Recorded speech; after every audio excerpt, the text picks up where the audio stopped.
This is CBC Here and Now.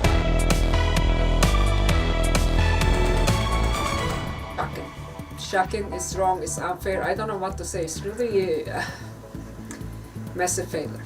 Due to a staffing shortage, Eastern Health has been forced to shut down one of its radiation treatment suites here at the Dr. H. Bliss Murphy Cancer Center. I'm Jeremy and I'll have that story coming up. At this point, I don't think we have the evidence to support bringing in a mandate for masking. No mask mandate on the horizon, so says Dr. Fitzgerald, but more test kits are on the way and they'll be delivered directly.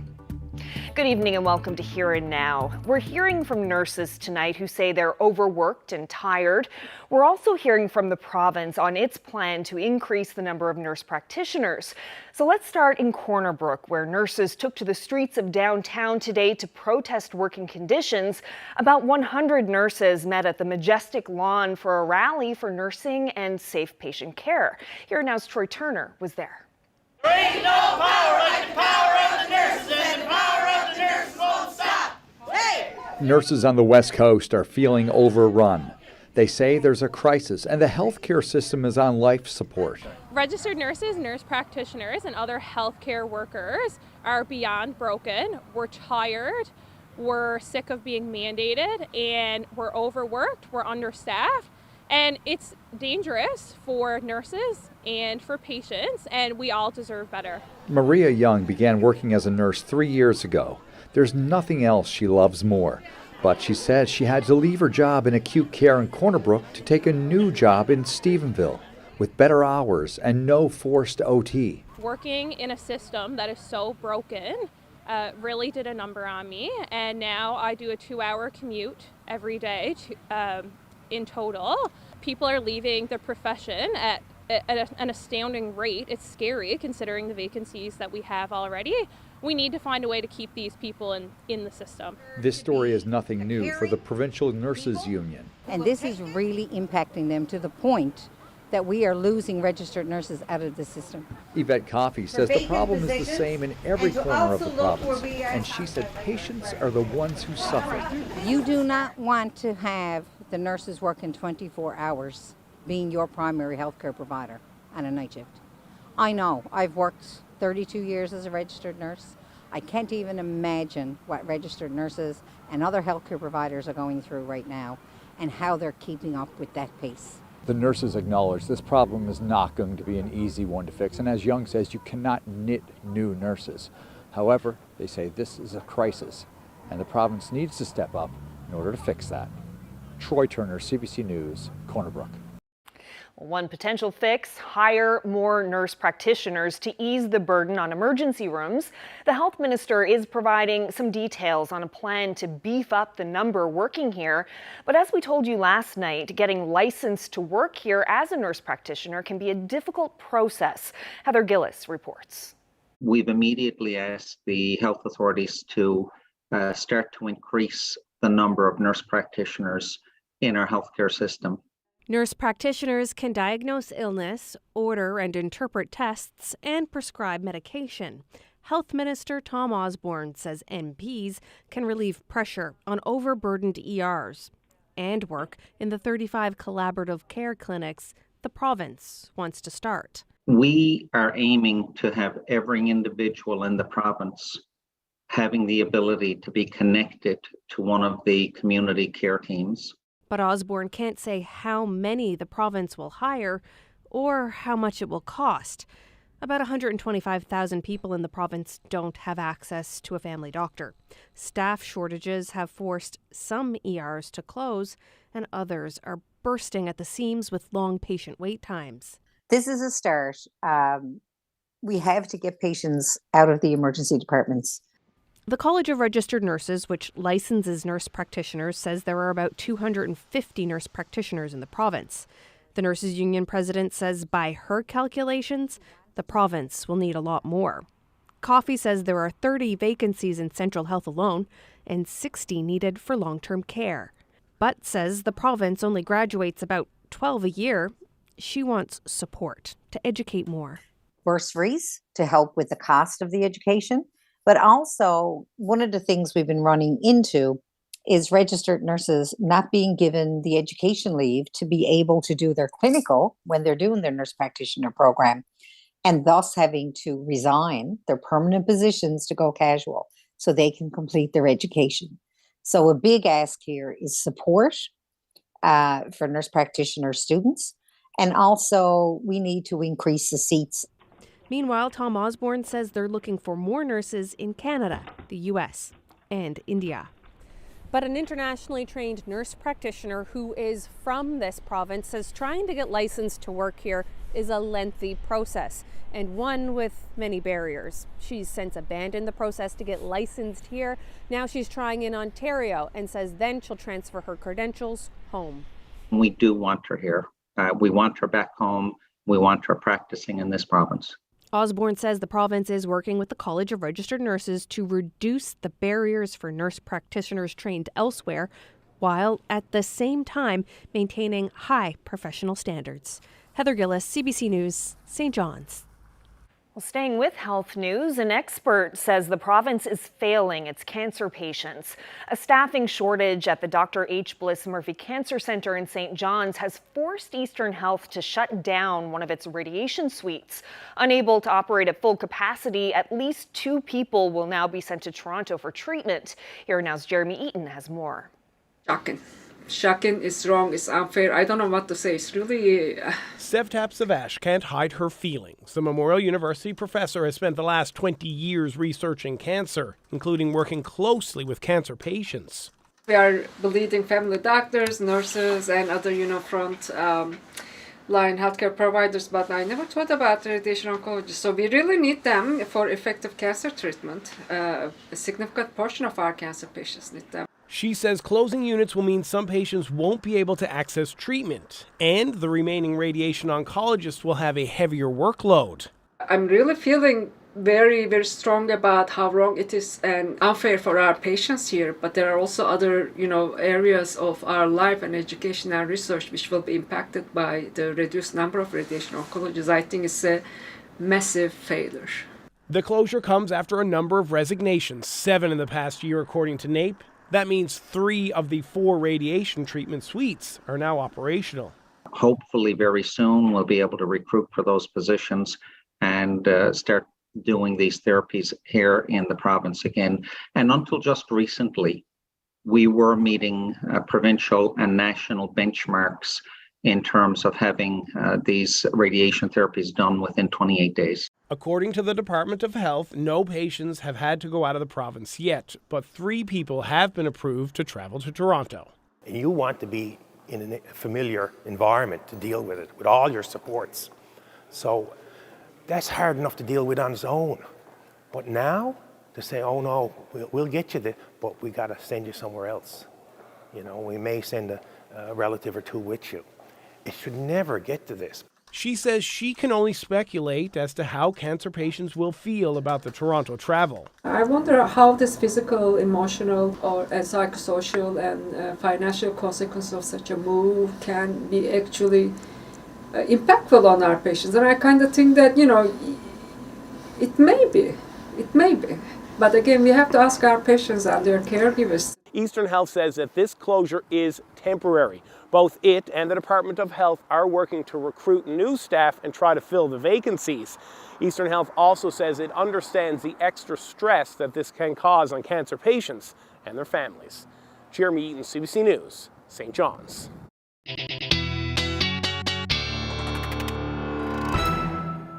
It's a little bit of everything today out there across a good chunk of the province. We had some sunshine, some flurries in Grapple, showers, and repeat that all through the day today. This is a shot from Trinity this afternoon. Stephanie shared that with me on Twitter. We saw some snow in Corner Brook as well. You woke up to a nice dusting, especially if you like snow. You were certainly happy about that. The reason for that is this northerly flow we're in now, so much cooler temperatures. We do have those onshore flurries continuing through a good chunk of the day today. And if we zoom out, we can see our next weather maker starting to get its act together. That is going to be heading our way as we head through tomorrow night and into Thursday. And if we take a look at what's already happening, we have special weather statements out for a good portion of the island, as well as southeastern Labrador, and then a wreck house wind warning in effect as well. We're looking at some winds gusting as high as 100 kilometers per hour. We'll see some accumulating snow as well.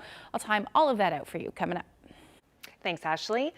Well, households in Newfoundland and Labrador can expect to receive free COVID rapid tests. Today, the province changed direction on how it's making tests available.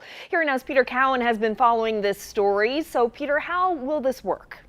Well, Carolyn, you're not going to need to even go out and get the tests. The tests are going to come to you. Let's take a look at how. Well, each household is going to receive 2 boxes with 5 tests, and they're going to come in 2 separate shipments through Canada Post. They're expected later this month and into December. Now, if you don't get one or your family needs more, you'll be able to pick them up at libraries across the province or at an MHA's constituency office. Now, this is the first time the province has made rapid tests available to everyone. Unlike most other provinces, it only handed them out in the past to schools and childcare centres, or they used them for staff in long-term care homes. Now, as we've changed the way that we're dealing with COVID going forward, how we've changed sort of the public health management of COVID, this approach is really helping us. It's more suited to that, and you know, it's allowing people to make that decision and be able to make informed risk assessments and informed decisions about their activities and things like that. And Peter, a lot of attention nationally on the idea of masking again, with some debating whether or not to make them mandatory. So what did the Chief Medical Officer of Health say about masks here? Well, she's recommending them, but she's not going as far as requiring them. One of the reasons, she says they haven't seen a big spike in respiratory illness cases here, or at least as big as they've seen in other parts of the country. Pediatric emergency rooms here aren't over capacity like we're seeing in some hospitals in Ontario. Now, right now, many people in public spaces, schools, offices, or as you can see here at the grocery store, do wear masks. Some don't, and they're not required to. Fitzgerald says without a public health emergency declared, she doesn't have the power to bring back mandatory masking, and even if she could, she says she wouldn't, at least not yet. At this point, I don't think we have the evidence to support bringing in a mandate for masking. You know, we're not seeing, we've had a few sporadic cases of flu. We're not seeing the same increases that we've had, that they're seeing elsewhere. So, you know, we have to have the evidence to say that we, you know, before you start infringing on people's rights, that you have the evidence to support doing so, and that there's really no other way to mitigate that risk. The cases of influenza, COVID, and RSV may not be as high in Newfoundland and Labrador, but Fitzgerald did warn that this province is often just a little while behind other parts of the country. She says the healthcare system here will be able to handle an increase. Carolyn? Thanks so much for this, Peter. Well, there will be a national test of the Alert Ready system tomorrow. Yes, in Newfoundland and Labrador, one test message will be distributed over television, radio, and compatible wireless devices at 10:55 a.m. Newfoundland time, 10:25 in most of Labrador. The Alert Ready system is used to warn the public of imminent or unfolding threats to life. The province says not all Canadians will receive the alert. It will depend on your device's compatibility and settings and your cell connection. Well, you might start to see some construction soon in Port aux Basques, and it's not related to the storm cleanup. Marine Atlantic has chosen a contractor to start work on a new administration building. It says Olympic Construction, based in St. John's, has the contract for the project. The new building will take a couple of years to build, but the company is expected to have some teams arriving on site this week. The new headquarters will consolidate departments currently spread out in the community. It's expected to be open in the summer of 2024.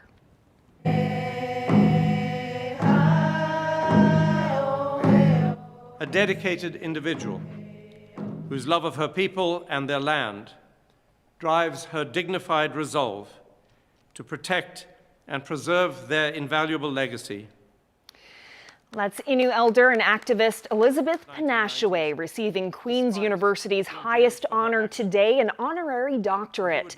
Panashaway attended this morning's ceremony virtually. She was also gifted a ceremonial blanket from the university. The university's new chancellor, Marie Sinclair, said much of Canada's history has omitted the role and history of Indigenous people, and it's important to change that. Panashaway was praised today for her advocacy, her writing, and her passion for preserving Innu culture and heritage. She was previously awarded an honorary doctorate of laws from Memorial University. Congratulations.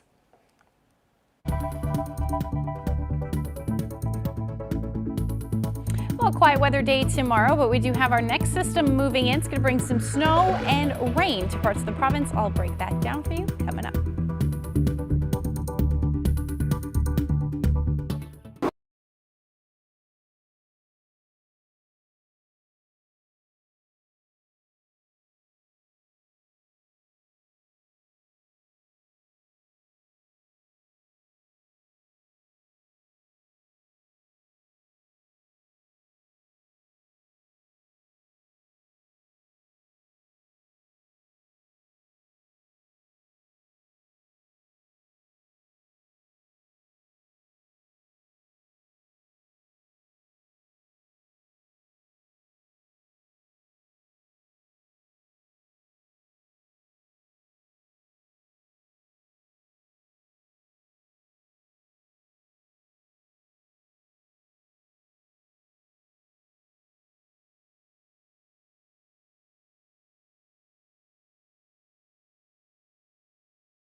Well, time for a look at the weather, and kind of a meh day in St. John's today. It was Kind of chilly, not much going on. No, and it's very seasonal. We've been, seeing these fairly mild temperatures, but now we're sitting right where we should be sitting across a good chunk of the province.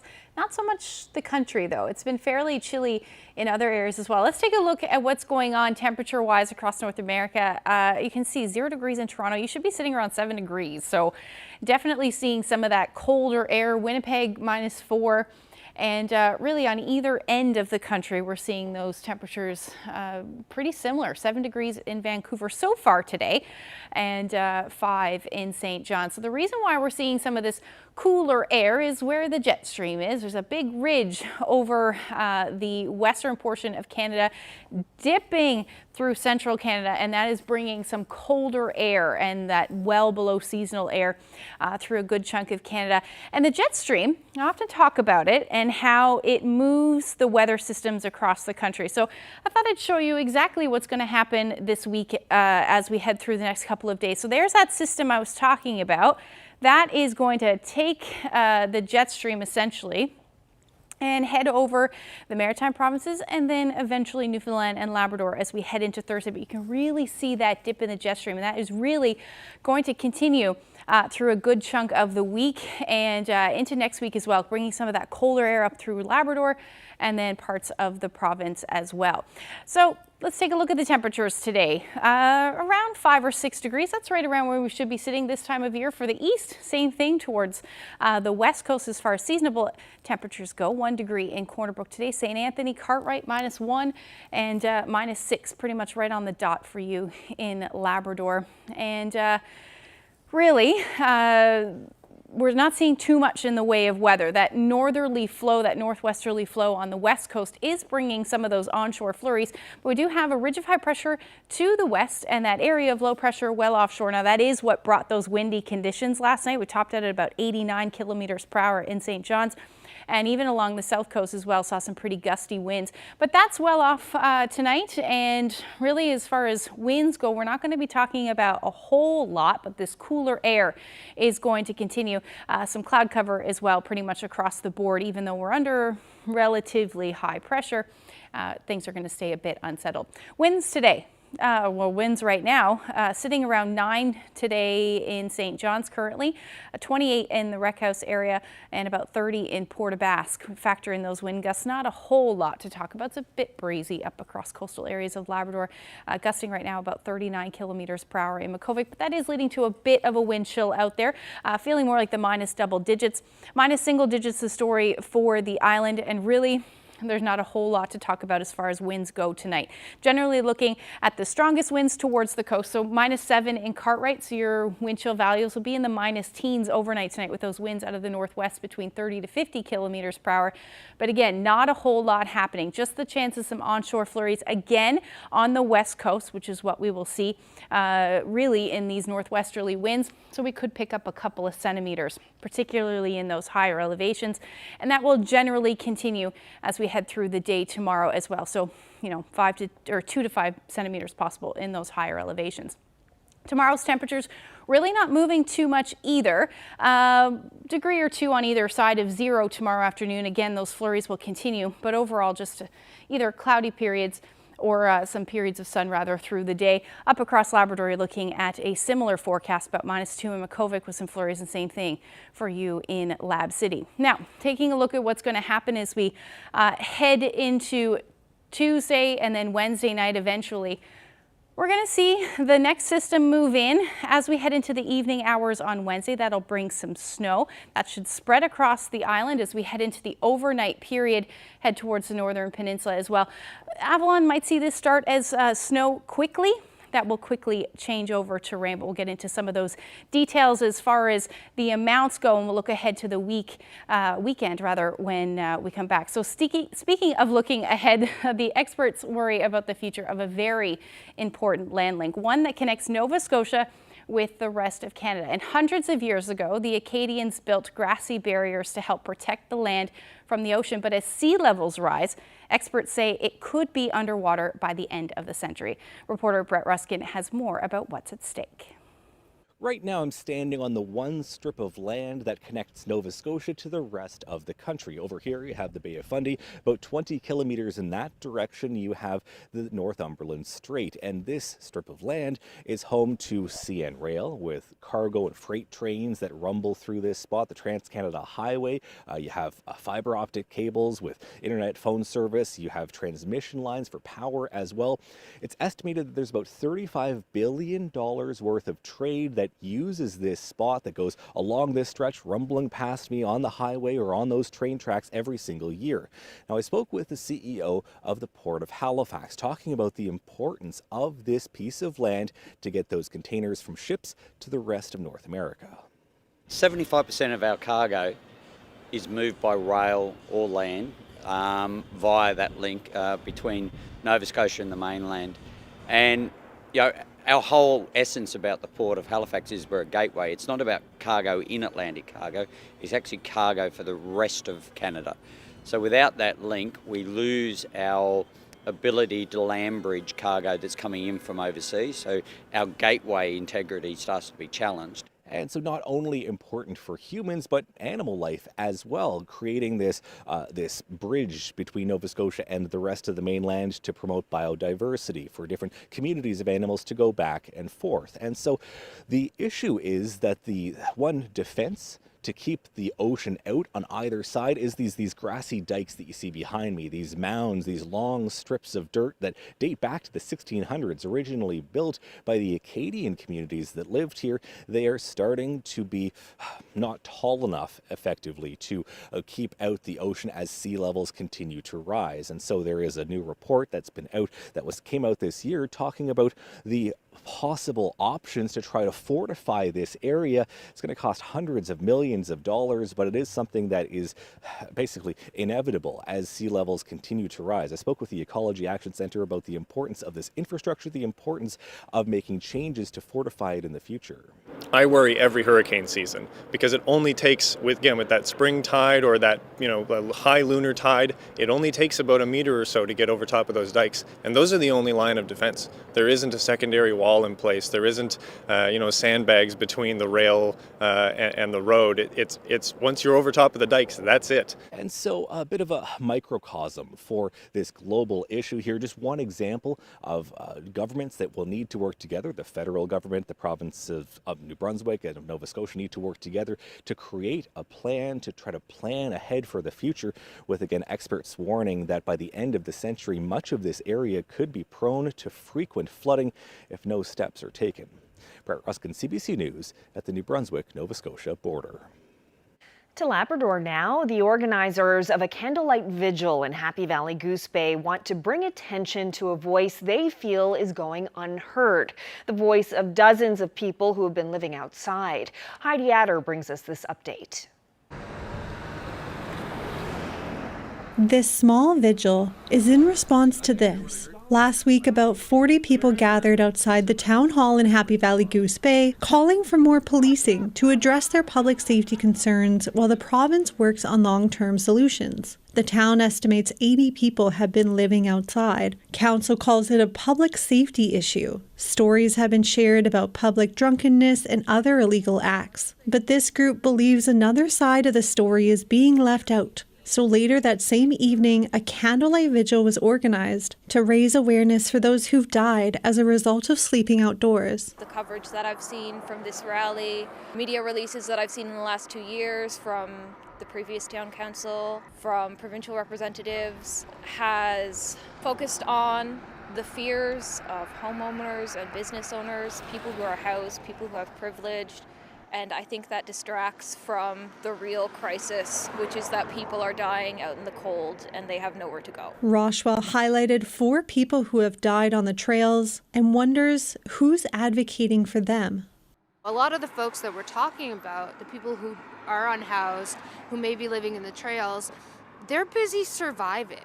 Like they have to take care of themselves, and because of the situations that they're in. And they're so busy in survival mode that they might not have time to make a counter rally. Rochwell doesn't believe more police are the solution. She's instead calling on the province to take more concrete actions. Justice and Public Safety Minister John Hogan was in town Thursday meeting with community organizations and businesses, but there's no word on the outcome of those conversations. So organizers say they'll continue raising awareness, speaking about the lives that have been lost, a chilling reminder of what may come. I feel like anytime winter approaches, to me it gets scarier and scarier because we lose people every year. In total, 6 people have frozen to death on the trails since 2015, and Roshwell says the community needs to come together to do better. Heidi Adder, CBC News, Happy Valley, Goose Bay.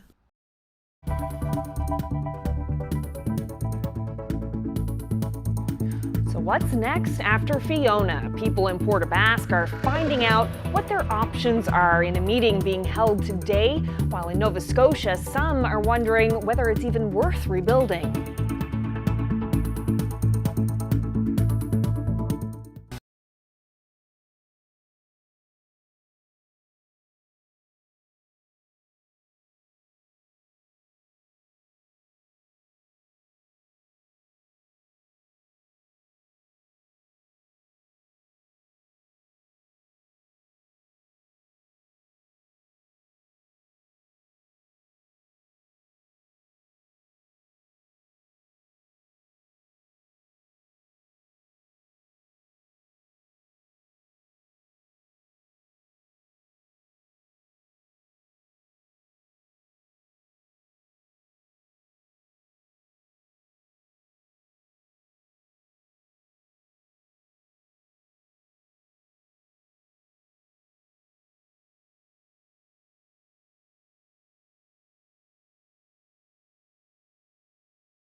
Still ahead on Here and Now, Russia fires more missiles into Ukraine, and there are reports of 2 people killed in Poland from a projectile strike.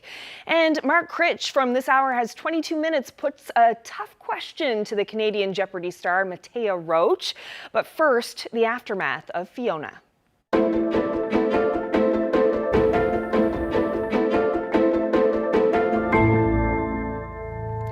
people in the Port aux Basques area are getting an update on Fiona recovery today.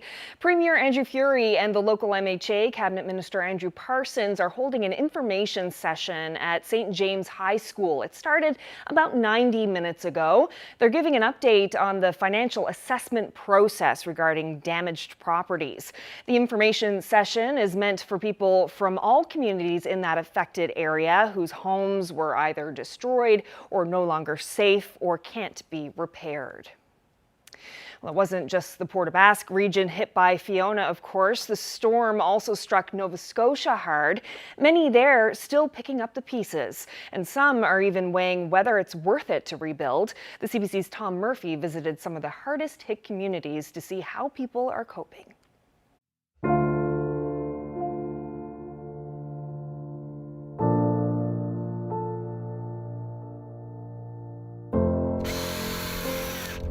It's taking Arnold Huber weeks to build back what Fiona took mere seconds to destroy. This is what his family's two-story cottage used to look like. This is it immediately after the storm, the top half sheared off by the wind. The night of the storm, there were 4 doors, sliding doors, that were outlooking the water. I mean, beautiful view. On this floor, yes, second floor. But the wind coming this way breached the doors, blew them in, popped the roof off. And what happened to the roof? It must have gone 50 feet in the air. That's it over there. And it landed in the woods over there. Way over there. And that's it, way over there. It flew like a kite. It must have looked like the Wizard of Oz, kind of. In the weeks after Fiona, the extent of her scars is laid bare.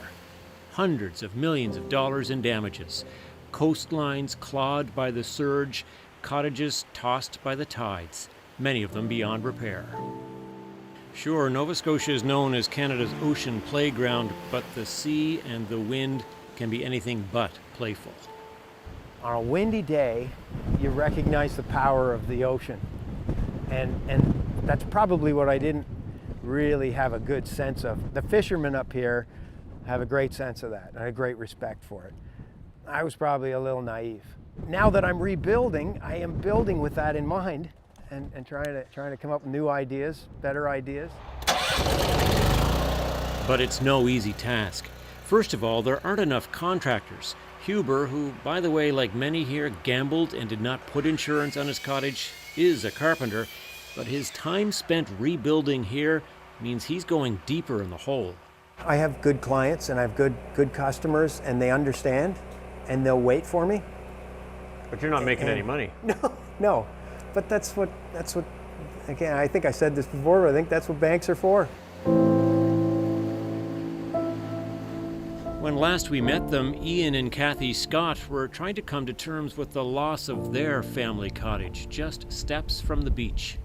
We've been here 29 years. Our kids grew up here, our 10 grandchildren grew up here, and now it's gone. It's devastating, devastating. Still hard to process. That's what we're still struggling with, is processing all the damage. And struggling too with the biggest decision, to rebuild or not to rebuild. I think this is a great design. Weeks later, they decide to go for it, to tempt Mother Nature in the face of climate change once again. There's still nights, though, where Ian will wake up and he'll say, I don't know, I think we might be making the wrong decision.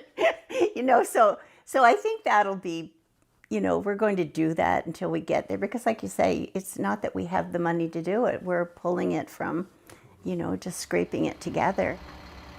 The Scotts are raising their cottage lot by 4 feet, and they're building concrete walls and a foundation to hopefully withstand any future tidal surge. You would have to own a cottage, I think, to realize that like people say, oh, you had a cottage. No, we didn't. We had a home. It was a home over there. Memories were made. Yeah. And to see that go would be terrible. Mm-hmm. And that was a big factor for us. Okay, we're not doing it for us. Mm-hmm. We're doing it for future generations of Scots and that sort of thing. Others, if they have the land, are opting to move their cottages to higher ground. Flood policies don't normally cover damages from storm surges, so it's all about one's comfort with risk. Arnold Huber is also trying to build back stronger. Every time someone says Fiona, I think I don't ever want to meet her again. I don't blame you. It's a lot of sacrifice. Yeah, we're up for the long weekend, get the kids working, and our family is more together now than they ever have been. Again, I'm a positive, I try to spin the positive into anything. But has his relationship with the coastline he has come to love changed? I can't stop. Gosh, you've really hit me with something to think about. Yes, I think about it, but I don't dwell on it too much, right? I'm going to make it stronger than it was, but I'm not going to go crazy with it. I can't live like that. I would have no windows. I'd be inside of a hill somewhere in a cave, right? You want your water view. Right? You still want your water view. Yes, yes. I want to be able to live and enjoy this place. And next time I'll have a big wad of insurance on it too. So wary as they may be, they rebuild, rushing to beat winter, hoping come summer, they'll once again be able to make lifelong memories here. Because as the old saying goes, time and tide wait for no man.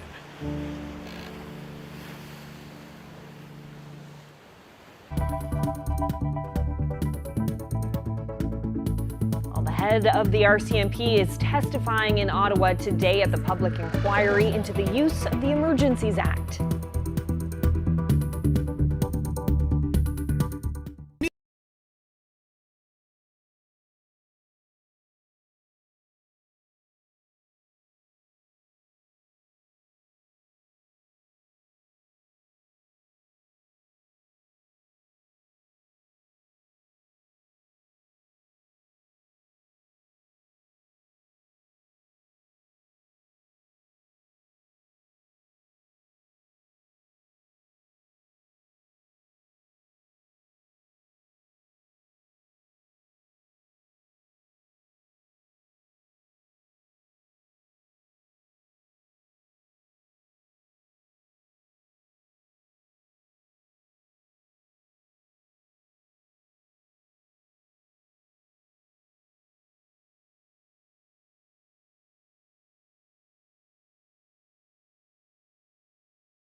I'm Ariana Kelland in Natwashish, where the Mushwa Innu have lived for the last 20 years. But now a new job exists, one to look back at a relic from the past.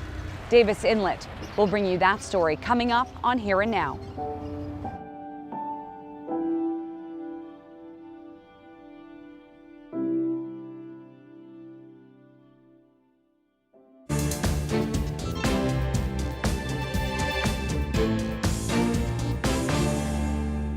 There are media reports from Poland that 2 people were killed today after a projectile struck an area near the Polish border with Ukraine. Russia sent missiles into Ukraine today, hitting targets across the country. The U.S. Pentagon and the Polish government say they cannot corroborate reports that at least one of those missiles crossed into Poland, which is a NATO member. Defense Minister Anita Anand was asked about the situation on the way into the House of Commons today.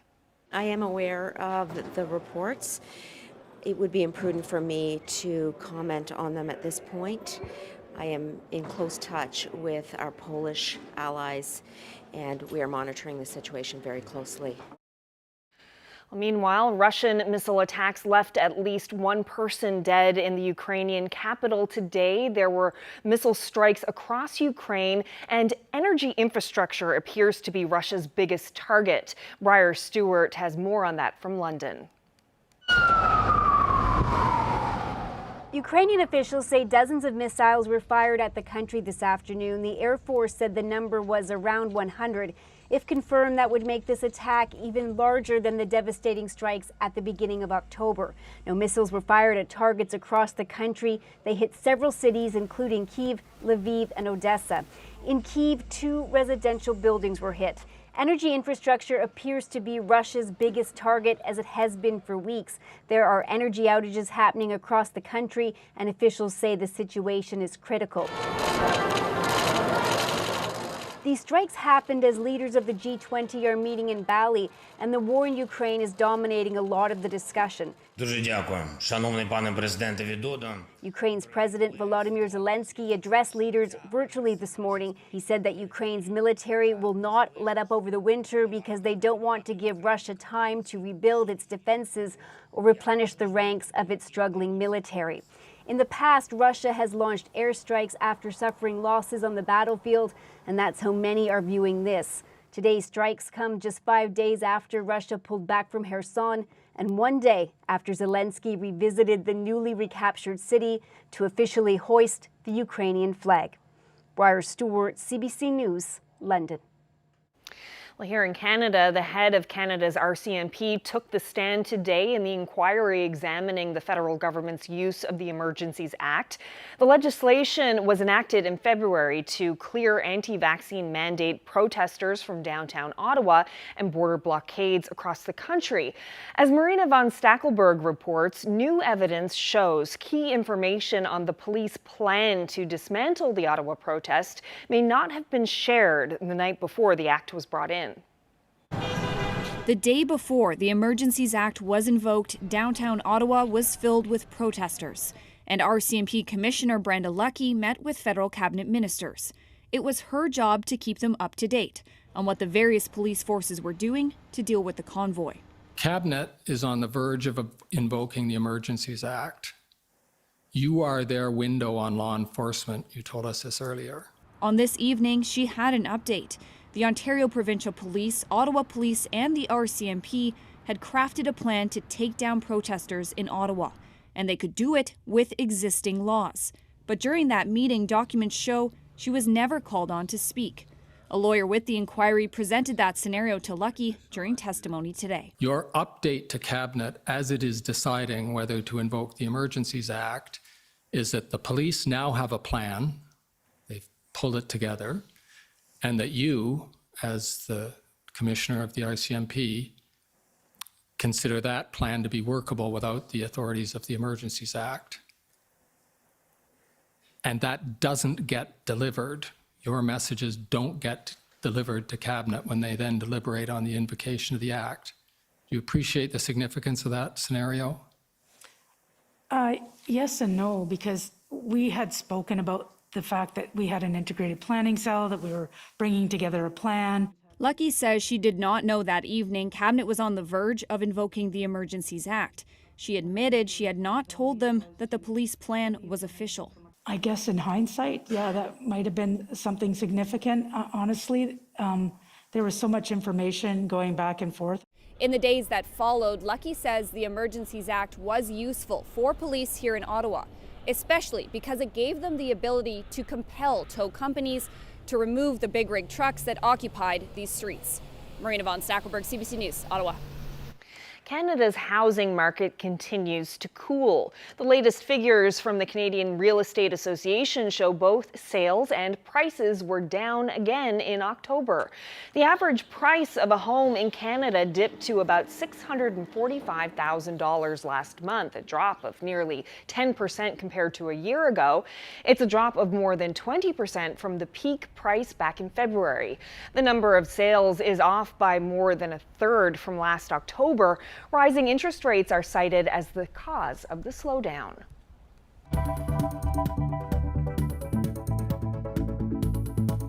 Well, tomorrow on Labrador Morning, a French literary festival is kicking off in Happy Valley-Goose Bay, and one of the books was inspired by a young person in Labrador West.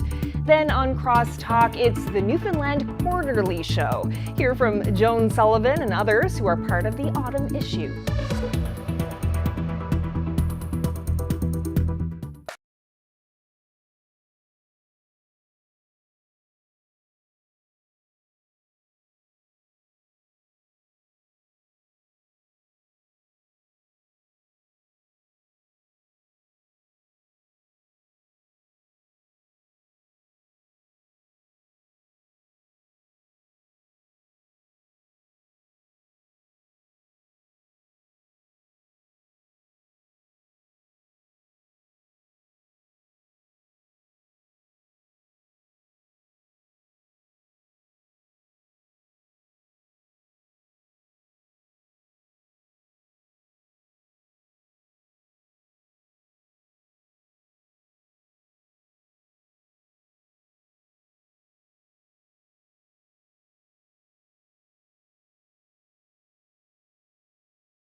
Many said farming couldn't be done in Labrador. We meet some of the people who proved them wrong. An archival special, Sunday at 11:30 and Monday at 7.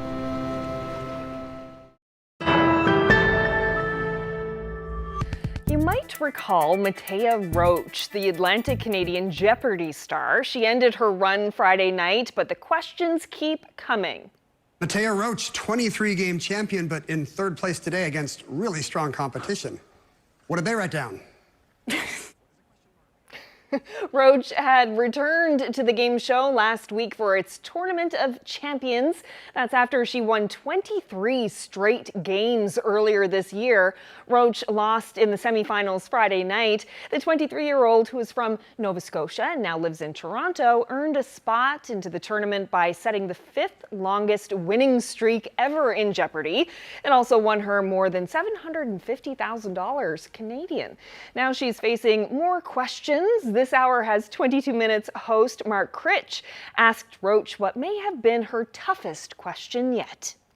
So Halifax and Cape Breton all claim Matea Roach as their own, but this is the only place they claim as their true home. Good luck, you have 30 seconds. This is so rude. Can I answer use all your time. Think about this. You do not want to be on the couch in Cape Breton and answer this wrong. You'll never live it down. And besides, we're playing this song, so we're hoping that people in other rooms will come in or flip around, think it's Jeopardy, and stop, and our ratings will go up. So let the song finish.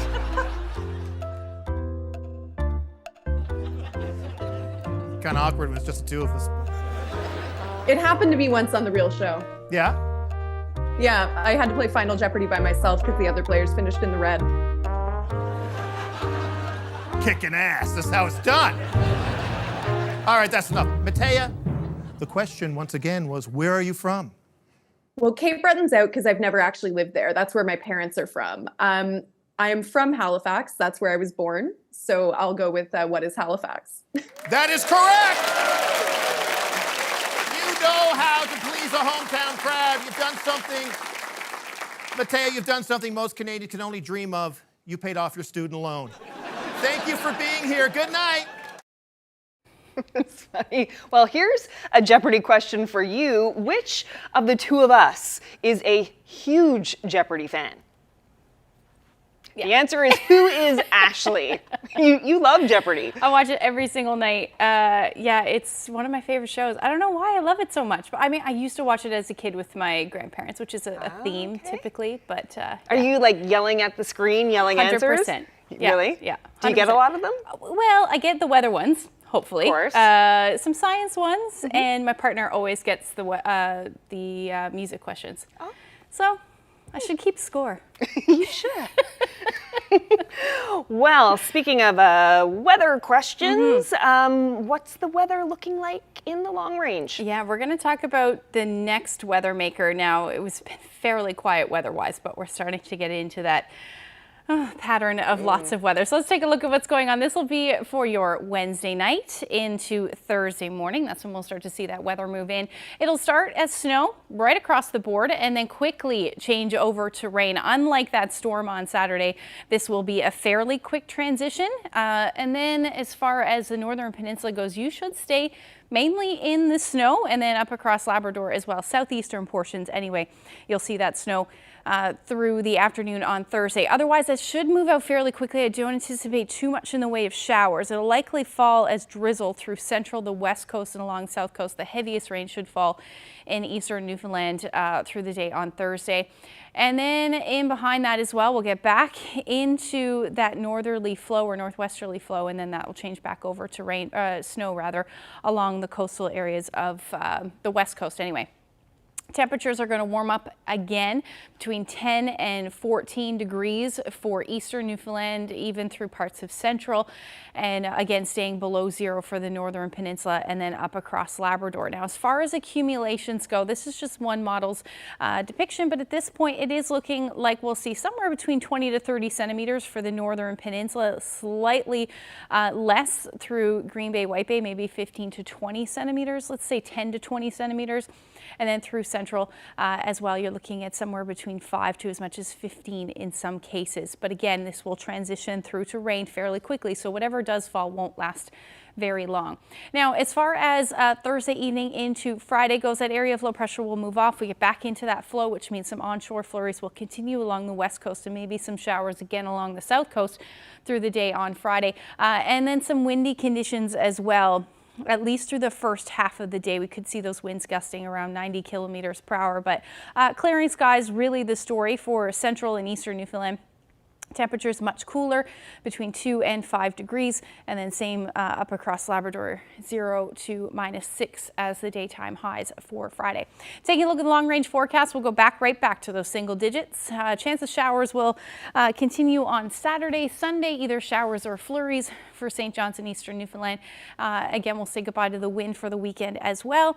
And then for the central areas in western Newfoundland, you're looking at flurries pretty much continuing, maybe a little sunshine through central. And then eastern Labrador and western Labrador, your temperatures will sit in the minus single digits. Take a look at this beauty shot. Sunrise on the harbor there. Thank you so much to Gail for that shot in Harbor Grace. If you have any weather photos that you would like to share with us, send them to Facebook, Twitter, or email to nlphotos@cbc.ca. Oh, just lovely colors. Thank you, Gail. Well, that's it for us tonight. Thanks so much for joining us. Hope you can join us again tomorrow. Good night.